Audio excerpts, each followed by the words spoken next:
fait face à sa plus grave épidémie depuis un siècle.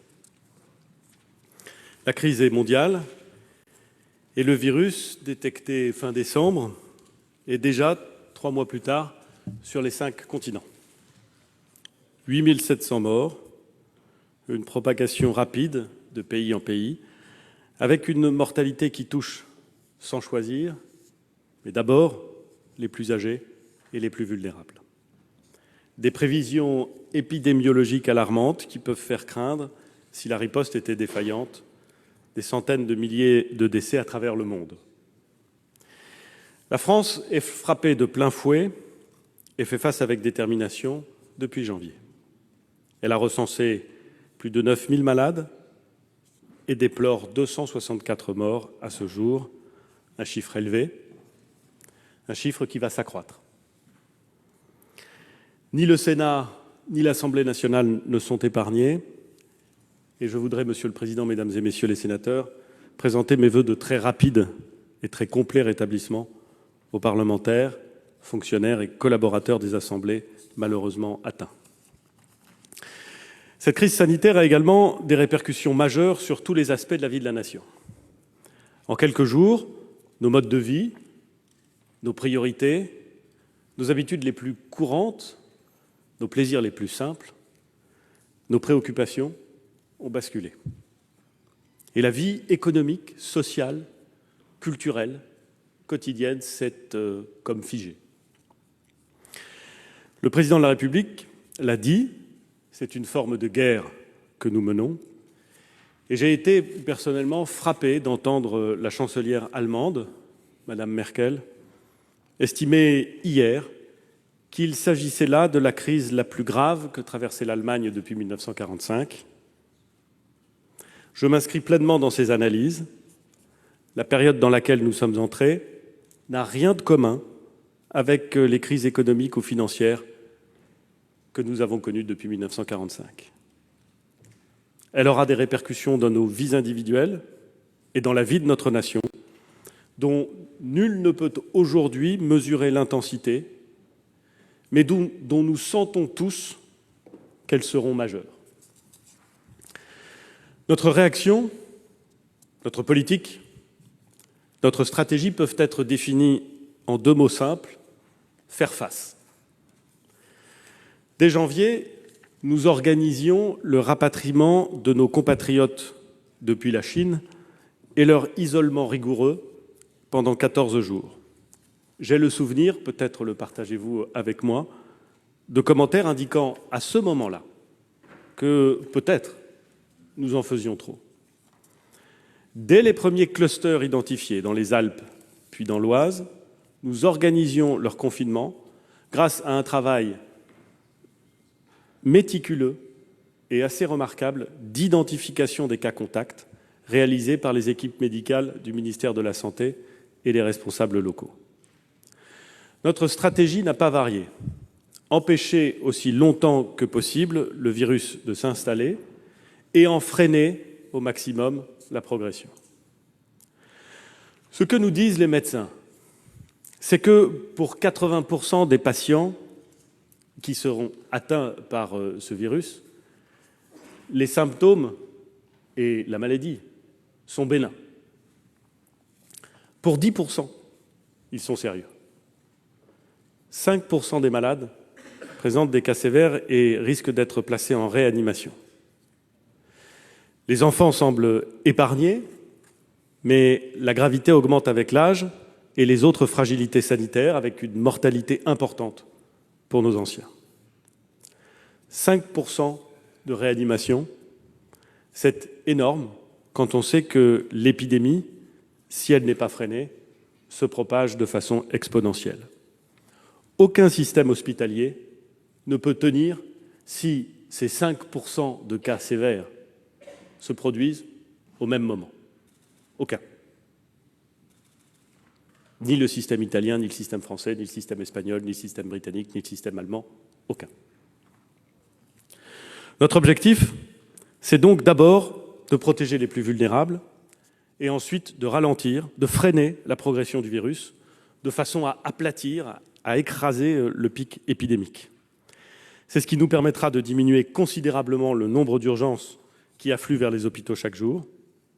Nous limiterons ainsi le risque d'asphyxie de nos services de réanimation. Nous leur donnons le temps de s'organiser, nous donnons le temps aux producteurs de masques, de solutions hydroalcooliques, de respirateurs, de fournir les équipements dont nous avons besoin.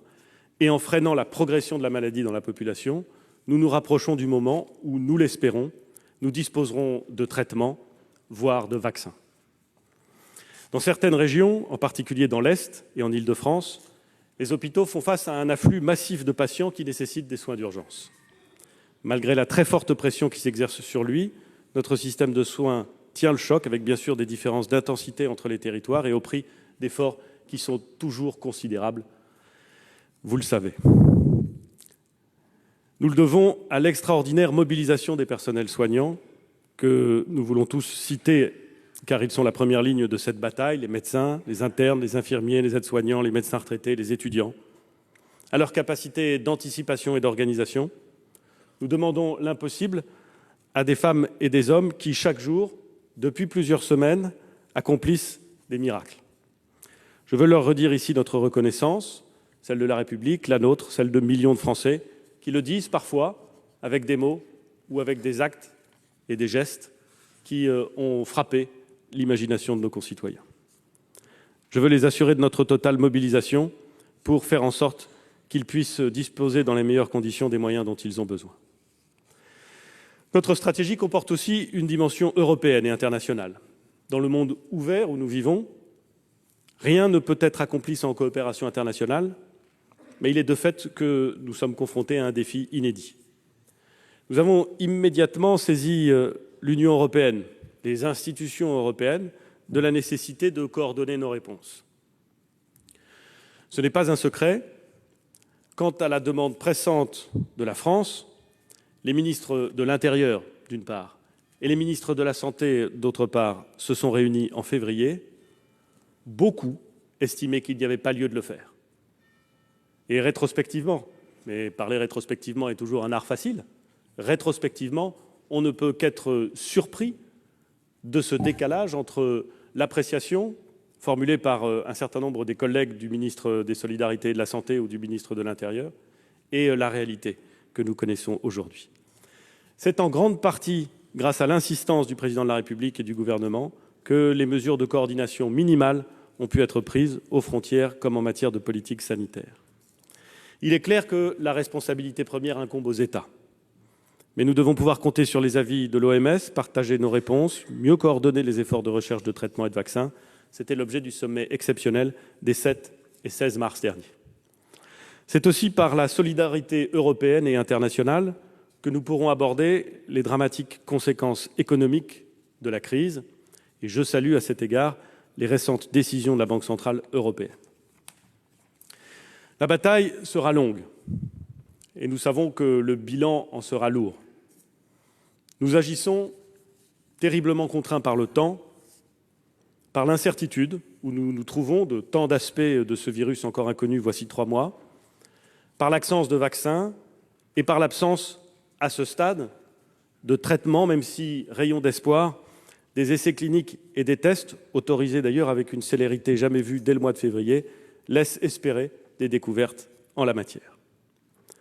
Nous agissons dans des délais très courts, avec quelques principes simples que je voudrais résumer. L'humilité d'abord. Elle oblige à reconnaître qu'on ne sait pas tout, qu'on peut se tromper, et qu'on doit en ce cas corriger sans délai la trajectoire, sans s'obstiner, qu'on doit s'inspirer aussi de ce que font les autres pays qui ont le redoutable privilège de nous précéder parfois d'une semaine ou de quelques jours sur la courbe épidémique. La confiance dans la science ensuite. Toutes nos décisions, je dis bien toutes nos décisions, sont basées sur ce que les scientifiques, les meilleurs scientifiques de ce pays nous disent. Et lorsque je dis ça, mesdames et messieurs les sénateurs, je ne dis pas que nous déléguons nos décisions aux scientifiques. Il ne leur appartient pas de prendre les décisions. Je dis que nous les écoutons, que nous leur posons des questions.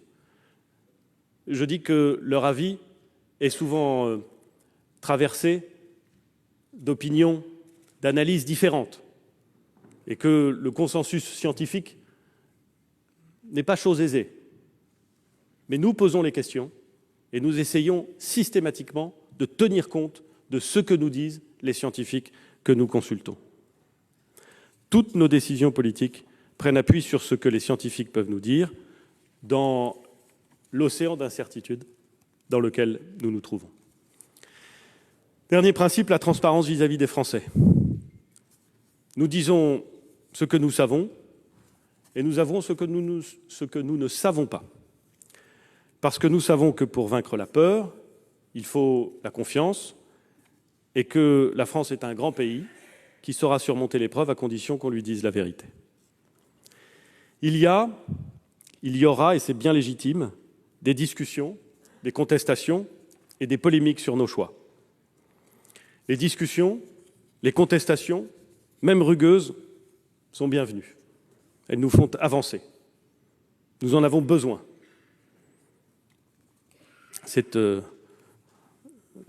n'est pas dans cette maison que je rappellerai que Clémenceau, pendant la Grande Guerre, n'a jamais cessé de réunir le Parlement. Mais les polémiques, que je classe dans une autre catégorie, peuvent nous distraire, nous retarder.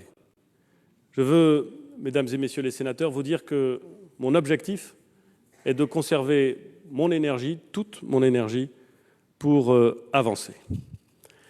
Ce dont je veux vous assurer, c'est que le président de la République, le gouvernement, moi-même, nous sommes engagés sans réserve, avec l'humilité que commande le moment, mais avec une détermination absolue. Engagés et décidés à assumer les choix que dicte notre compréhension de la situation, nos forces, nos vulnérabilités, sur la base des recommandations du corps médical. Je tiens à vous remercier, Monsieur le Président, vous-même, ainsi que le Président de l'Assemblée nationale, les présidents de groupes parlementaires, les présidents de commission, les parlementaires qui, dans des délais très resserrés et dans des conditions, y compris sanitaires, très difficiles, ont adapté leur organisation pour que la démocratie parlementaire puisse se mettre en ordre de bataille. Je tiens également à saluer l'esprit républicain dans lequel les formations politiques se sont inscrites. Et devant le Sénat, je tiens à rendre hommage à tous les élus locaux, à tous les fonctionnaires nationaux, régionaux, départementaux, municipaux, qui donnent sans compter de leur temps et de leurs efforts. L'évolution rapide de l'épidémie nous a conduit en fin de semaine dernière à donner, sur la recommandation des médecins, un nouveau coup de frein et à décider lundi le confinement des populations sur le territoire national. Ces mesures sont massives, elles sont draconiennes. Jamais notre pays n'avait connu des mesures de restriction aussi générales et aussi rigoureuses sur l'ensemble de son territoire. J'ai parfaitement conscience de l'effort qu'elles représentent pour des millions de Français. Ils doivent à la fois s'acquitter de leurs obligations professionnelles à distance, continuer à gérer les contraintes familiales, les engagements de toutes sortes qu'ils ont pu souscrire. Ils doivent travailler avec des questions, des inquiétudes que l'on peut parfaitement entendre. Ils doivent faire face à la diminution dramatique de leur chiffre d'affaires et de leurs perspectives économiques. Ils doivent faire face à une angoisse liée à la maladie ou au risque de la maladie. Mais je saisis ce micro et ce moment pour redire aux Français et vous demander de relayer ce message que ces mesures sont indispensables, qu'elles sont les seules efficaces pour soulager nos soignants et protéger ceux que nous aimons, que la négligence, la légèreté, l'insouciance qu'on voit parfois encore dans nos rues sont, et je pèse mes mots, irresponsables et doivent laisser la place à une prise de conscience totale de la responsabilité de chacune et de chacun d'entre nous dans le combat que nous avons engagé. L'épidémie et ses mesures de restriction ont, vous le savez, des répercussions d'une extrême gravité sur notre économie. Dans de nombreux secteurs, je pense au transport aérien, à l'hébergement, aux activités culturelles et sportives, à l'événementiel, à la restauration, au commerce de détail non alimentaire, les chutes de chiffre d'affaires sont proches de 50, voire de 100%.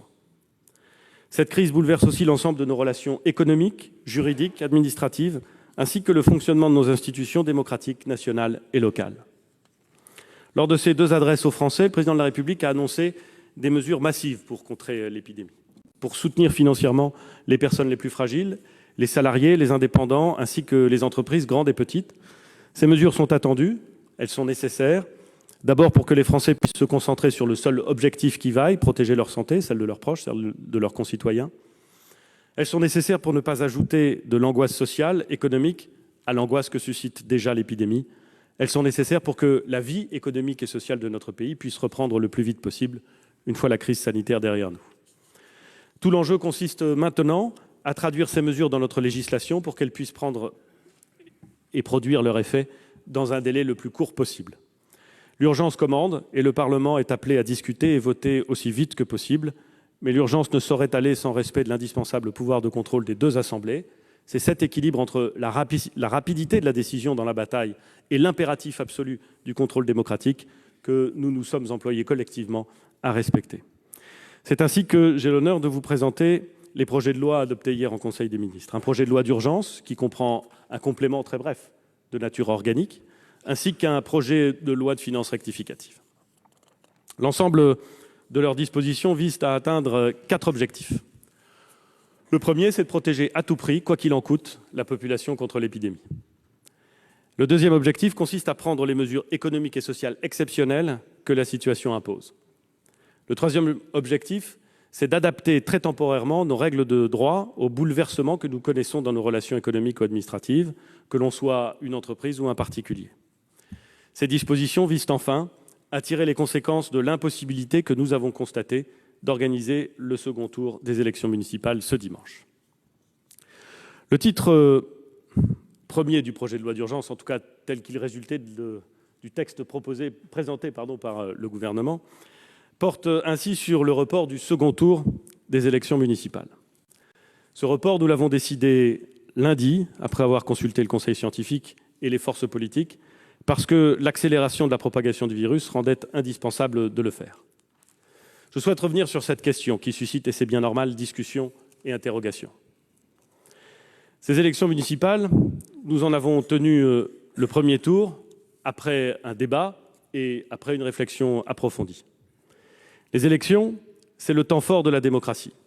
Et nous le savons, seules des circonstances absolument exceptionnelles peuvent permettre de modifier un calendrier sur la base, et je le répète, sur la base, dans toute la mesure du possible, du consensus des forces politiques. Dès le mois de février, lorsque j'ai réuni à Matignon les groupes politiques, les partis et les groupes politiques, pour les informer précisément de la situation sanitaire, la question du maintien du scrutin municipal a été abordée. À l'époque, et sur l'avis unanime des responsables scientifiques, nous avons considéré que ce scrutin pouvait et devait être maintenu. À partir de ce moment, nous avons systématiquement interrogé les spécialistes sur les conditions d'organisation, les conditions sanitaires d'une organisation sûre de ce scrutin. Leur réponse a systématiquement été de recommander la sensibilisation de nos concitoyens et de tous ceux qui allaient procéder ou faire procéder aux opérations électorales à ces consignes de sécurité et ces gestes barrières grâce auxquels les contaminations étaient évitées. Il n'y avait donc à leurs yeux pas de risque plus élevé à voter qu'à procéder à des autres actes courants de la vie quotidienne, comme les courses ou l'usage des transports en commun. Jeudi dernier, avant le premier tour, alors que nous décidions des premières mesures lourdes de confinement, le report a de nouveau été questionné. Nous avons instruit, quand je dis nous, c'est le gouvernement, nous avons instruit cette question. Pouvions-nous décider, jeudi, de reporter le premier tour des élections municipales ? Beaucoup de ceux qui ont été interrogés, consultés, parfois informellement, c'est vrai, nous ont dit que sur la base des informations dont ils disposaient, ils considéraient que les opérations électorales, pour autant qu'elles soient bien organisées, que les consignes de sécurité soient bien respectées, bien mises en œuvre, pouvaient se tenir. Et le Conseil scientifique a confirmé son analyse précédente. Samedi, enfin, veille du vote, nous resserrions encore les mesures de confinement. Nous consultions à nouveau les experts. Ils confirmaient leurs recommandations. Qu'aurait-on dit, mesdames et messieurs les sénateurs, si, par un décret pris nuitamment, la veille d'une élection, nous avions annulé le scrutin ou reporté le scrutin, alors que le lendemain, les Français se promenaient dans les parcs et dans les jardins sans avoir pleinement mesuré les contraintes nouvelles? Il n'est pas impossible, mesdames et messieurs les sénateurs, que certains aient pu crier à ce moment-là au coup de force. Souvenons-nous-en. Le scrutin s'est, au plan technique et sanitaire, bien déroulé. Et j'en remercie les responsables. Mais la très forte abstention a montré que dimanche, l'inquiétude avait saisi un grand nombre de Français, pas tous, mais un grand nombre de Français dans leur ensemble. De surcroît, le début du pic épidémique s'est accéléré à ce moment précis et nous avons atteint le moment que j'évoquais tout à l'heure, c'est-à-dire le moment où la propagation commence à s'accélérer. Lundi, nous avons donc décidé, après une nouvelle consultation des forces politiques, le report du second tour que recommandaient les experts du Conseil scientifique. Il faut maintenant tirer les conséquences de cette situation sur notre vie municipale. Les solutions que préconise le gouvernement et qui sont traduites par le projet de loi qui vous est présenté reposent sur deux principes. Dans toutes les communes où le premier tour n'a pas permis d'élire l'ensemble du conseil municipal, le projet de loi fixe le second tour au cours du mois de juin, sous réserve bien sûr que nous ayons contenu l'épidémie. Pour nous en assurer et pour anticiper, le gouvernement remettra un rapport au Parlement au milieu du mois de mai 2020. Ce rapport se fondera sur les observations du Conseil scientifique. Si nous devons en conclure que l'épidémie rend impossible la tenue de l'élection en juin, nous reviendrons alors devant vous pour décider des meilleures mesures à prendre. Si l'élection peut se tenir, elle se tiendra au mois de juin. Ce rapport permettra également d'indiquer s'il est possible d'installer les conseils municipaux dans les communes où le premier tour a permis d'élire l'ensemble du conseil. Cette installation, si elle est possible, interviendrait alors dans des délais très brefs. Elle pourrait intervenir, si nous constatons à la date du rapport le 10 mai qu'elle est possible, dans la semaine qui suivra le 10 mai. Cette solution que nous proposons se fonde, d'une part, sur l'avis du président du Conseil scientifique, qui consulté aujourd'hui, a indiqué que les conditions sanitaires pour l'installation des conseils municipaux prévues par le code électoral entre demain matin et dimanche n'étaient plus réunies. Elle repose d'autre part, et je le dis avec reconnaissance au président du Sénat et à l'ensemble des présidents de groupe, au président de la commission des lois, sur une analyse partagée des contraintes qui pèsent sur nous. Cette analyse a permis de construire une solution qui m'apparaît à la fois simple, claire et raisonnable. Elle implique la prorogation des mandats des sortants, laquelle permet d'assurer la continuité de l'administration des affaires locales. Elle impose au gouvernement d'expliquer ses choix au Parlement à une date fixée par la loi, le 10 mai. Vous le savez par ailleurs, le projet de loi propose également des règles spécifiques pour clarifier un certain nombre de cas. Je pense à celui des communes de moins de 1000 habitants dans lesquelles il arrive que des candidats soient élus au premier tour sans que le conseil municipal soit au complet. Le projet prévoit aussi des règles relatives au bon fonctionnement des établissements publics de coopération intercommunale. Sur tous ces points, nous sommes évidemment ouverts à des améliorations, avec toujours comme objectif celui de recueillir le consensus le plus large possible. Voilà rapidement ce qui concerne le titre 1. Le titre 2 instaure l'état d'urgence sanitaire et sociale, propose d'instaurer l'état d'urgence sanitaire et sociale.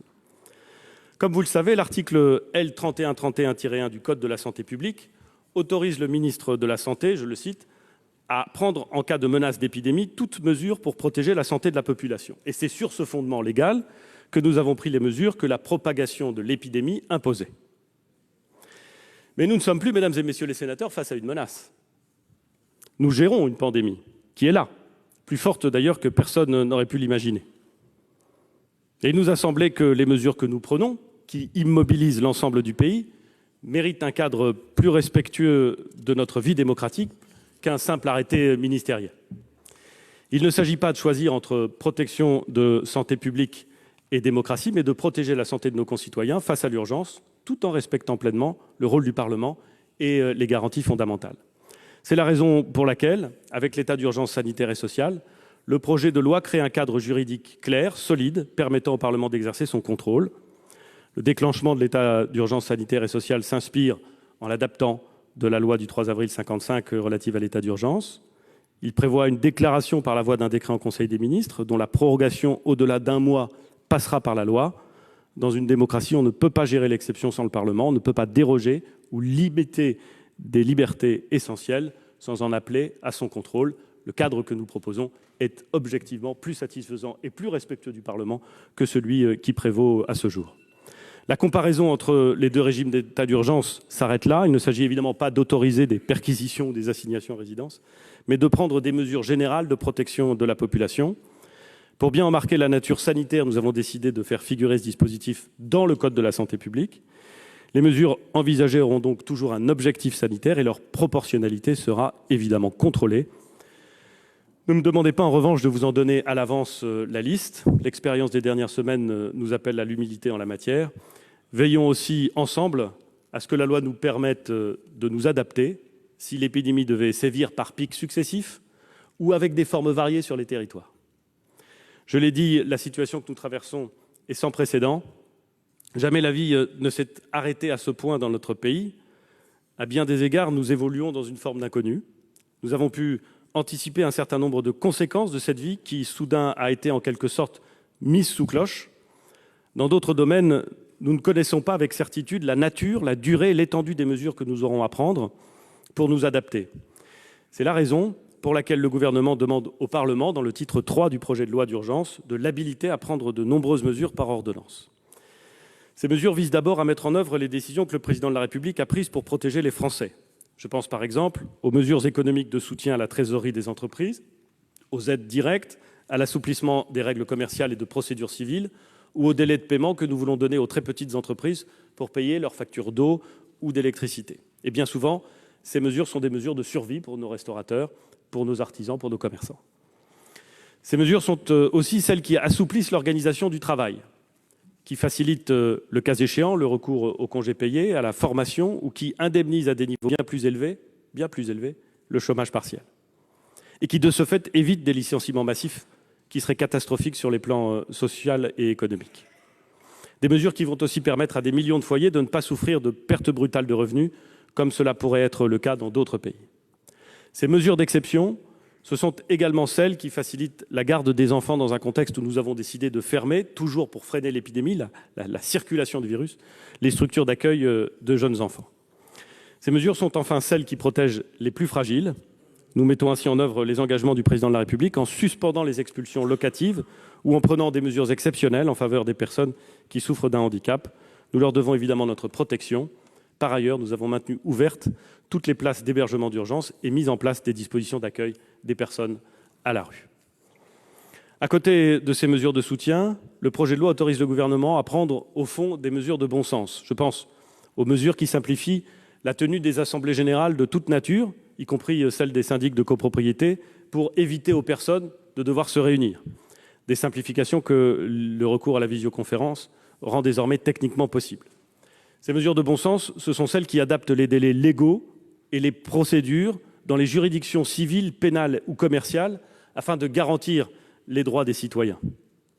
En d'autres termes, pas un Français ne doit perdre un droit ou prendre un risque inutile pour sa santé à cause de règles de droit qui se justifient parfaitement dans des conditions normales, mais qui se révéleraient hors de propos dans un pays confiné. Toutes ces dispositions que nous avons suspendues s'appliqueront de nouveau à la fin de la période d'épidémie.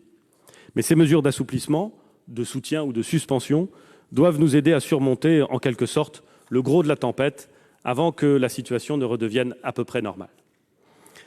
Cette crise sanitaire, grave, terrible, nous la surmonterons. Et ensuite, la vie économique, sociale, politique reprendra. Nous l'espérons tous le plus vite possible. On le sait, elle aura des conséquences graves sur l'activité économique de notre pays. Tout l'enjeu, c'est d'aider nos entreprises et leurs salariés à franchir ce cap. Dans ce but, le Président de la République a fixé un objectif clair. Nous devons soutenir nos entreprises et nos emplois, quoi qu'il en coûte. C'est l'objet des mesures de soutien que je viens d'évoquer. C'est aussi l'objet de la loi de finances rectificative qui organise la mobilisation financière de la Nation, que vous examinerez, Monsieur le Président, Mesdames et Messieurs les sénateurs, demain. D'abord, ce projet prévoit un soutien budgétaire de l'ordre de 45 milliards d'euros. Nous l'avons annoncé cette semaine. Plus de 32 milliards d'euros de report de charges. 8,5 milliards d'euros pour améliorer massivement le financement de l'activité partielle. Nous consacrerons également avec les régions, dont je tiens à saluer ici l'engagement, près d'1 milliard d'euros au fonds d'indemnisation qui bénéficie aux indépendants. Nous avons également prévu une provision de 2 milliards d'euros pour soutenir l'hôpital et pour faire face aux dépenses d'indemnité journalières. Le projet de loi de finances rectificative met également en place un dispositif exceptionnel de garantie publique des crédits bancaires aux entreprises à hauteur de 300 milliards d'euros. Un montant semblable à celui des Allemands ou des Britanniques, semblable à celui que les Allemands ou les Britanniques sont en train de mettre en place.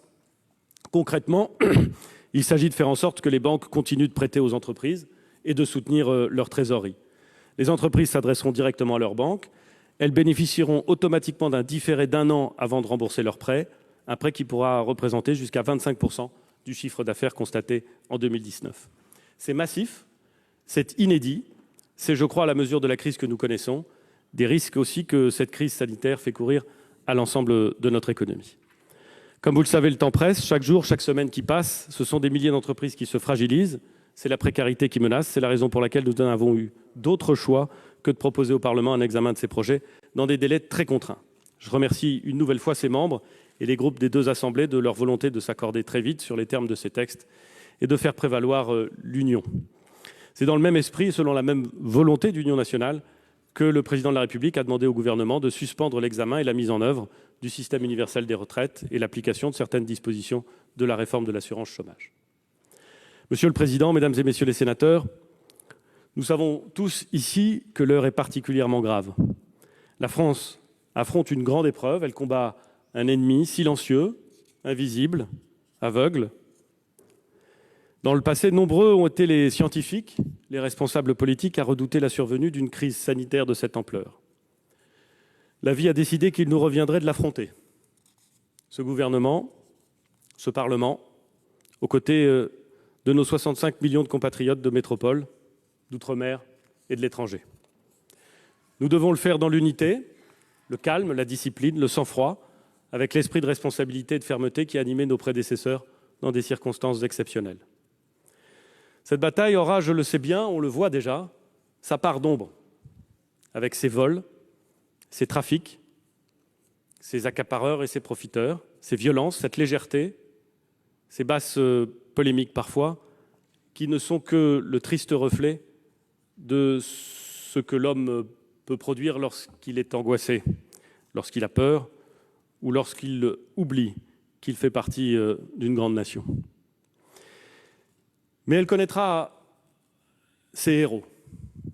Je les ai salués déjà, et je n'ai aucun doute sur le fait que, dans la durée, d'autres se révéleront. Elle connaîtra ses victimes, et nous devons en limiter le nombre. Elle connaîtra ses soldats du quotidien, toutes celles et ceux qui s'appliqueront avec discipline, avec acharnement, avec inventivité, avec fraternité, à respecter les règles, tout en maintenant l'espoir, le sourire et la vie. Nous sommes, mesdames et messieurs les sénateurs, une grande nation, et si les facilités des temps tranquilles nous le font oublier parfois, au cœur de l'âme française, il y a cette force, cette cohésion, cette grandeur, qui me donne une absolue confiance dans l'issue. Nous vaincrons ce virus avec nos forces politiques, économiques, scientifiques, culturelles, spirituelles aussi, avec tous les pays, toutes les communautés qui se liguent contre lui. Et nous devrons être prêts ensuite à repartir sur un pied nouveau, mieux armés pour nous affirmer dans ce 21e siècle aux défis et promesses qui font notre destin. Je vous remercie. Merci, Monsieur le Premier ministre.